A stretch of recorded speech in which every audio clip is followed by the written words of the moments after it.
ചന്ദ്രൻ ഇനി സിംഗിൾ അല്ല, കൂട്ടായെത്തുന്നത് മിനിമൂൺ.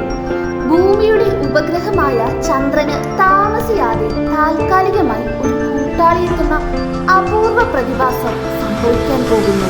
2 മാസത്തേക്കാണ് ചിഹ്നഗ്രഹം ഭൂമിയെ വലം വെക്കുക.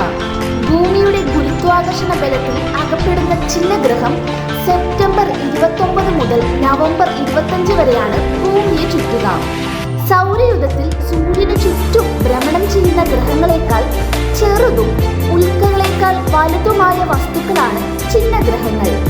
ചൊവ്വയ്ക്കും വ്യാഴത്തിനും ഇടയിലുള്ള ചിഹ്നഗ്രഹ വലയത്തിലെ വസ്തുക്കളെയാണ് ശാസ്ത്രലോകം പ്രധാനമായും ചിഹ്നഗ്രഹങ്ങളായി കണക്കാക്കുന്നത്.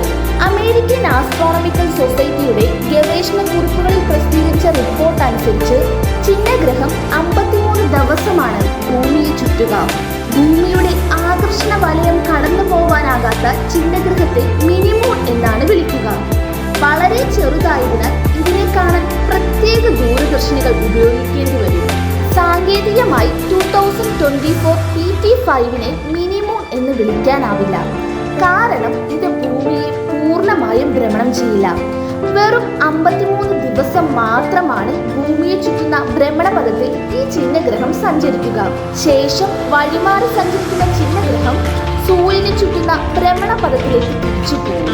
ഓഗസ്റ്റ് 7-ന് asteroid terrestrial impact last alert system ഉപയോഗിച്ചാണ് 2024 PT5-നെ കണ്ടെത്തിയത്.